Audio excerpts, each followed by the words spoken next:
Hey, I'm John from Bravo Company Digital, and we made 11,000 phone calls for vending machine placements, and this is what we learned.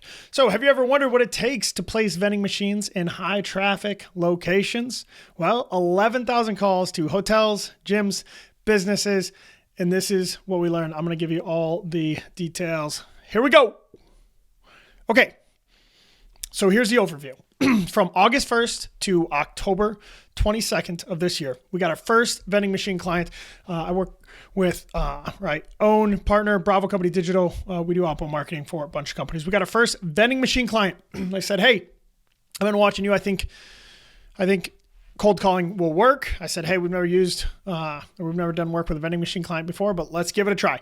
So over this time, we made 11,714 calls. From that, we generated 41 hot leads, which is a conversion rate of 0.35%. Some people would say, hey, that's terrible, right? And I would say, hey, that is a profitable conversion that can make someone a ton of money.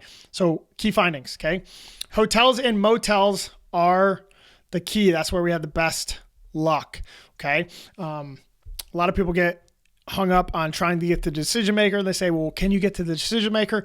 Ultimately, what you can get to is you can get to the owner or the general manager or someone that is close to those people. And those people, even if you could call that person a gatekeeper, will know if their general manager owner is interested in having vending machines. Okay. So we had a lot of luck with hotels and motels. Okay.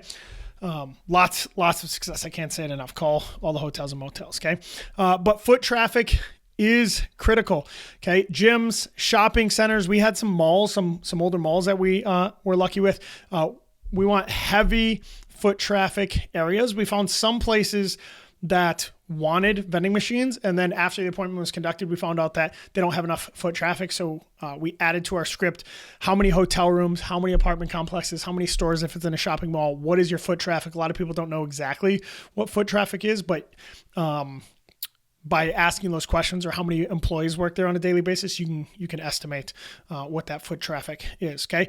But then realize that service is the priority. Why do I say that? Because a lot of businesses love the idea of vending machines, but there's a lot of vending machine owners that are not good. So the machines run out of snacks, they run out of sodas, they run out of whatever. So a vending machine that is not being taken care of, is not being updated, is worse than no vending machine at all. So a lot of business owners that have been in business for a long time that are great locations for vending machines, they've had bad experiences in the past. So they're open to it, but know that having good service is going to be super important. Okay. Challenges. A lot of people will say they're interested, but they don't want to spend a bunch of time talking to you until you go out there in person. Okay. Super 8 was one. We got thumbs up for almost every Super 8, but they said, you got to come out here and meet with our general manager before we give you all the details. We tell you all the history.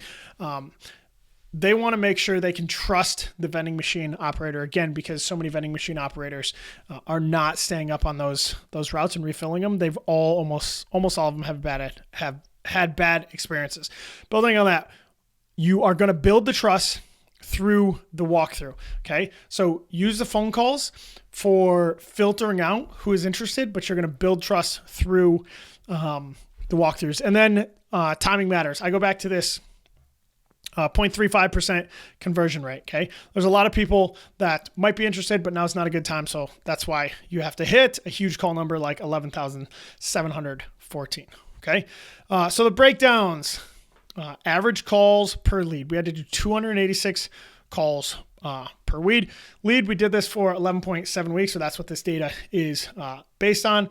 And then we got some crappy leads. As a lead generation guy, people are like, oh my gosh, I only care about lead quality. But the problem is I like to always start broad. So then we can figure out what is a poor quality lead, right? There's different ways you can define it. I tell people we can define a hot lead however you want.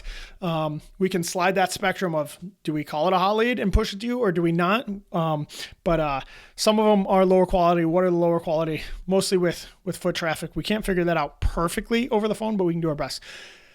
So if you are an aspiring entrepreneur, and I imagine a lot of people watching this video, that's why you're watching it, this is the number that I think is most important, or what your takeaway should be. Let's see if I don't know if I can make this another color. I thought I could. Let's just make it underlined and italicized. 286 calls to generate each hot lead. What does that mean? That means you have to make cold calls to get appointments. Are you going to make 286 calls to get one appointment? Maybe your conversion data will be better. We're using offshore cold callers that are really good, but you might think you're better. Maybe you can get to 100 calls, maybe 50 calls for a lead, but it's going to be tough. Okay. Why do I say that? Because, hey, Bravo Company Digital, we're outbound marketing service. If you want this business plan to work, or if you want to grow this and you're not good at cold calling, I think it's going to be tough. Okay. Just trying to put those numbers out there. Over 11,000 calls, we're 286 to 1. Okay.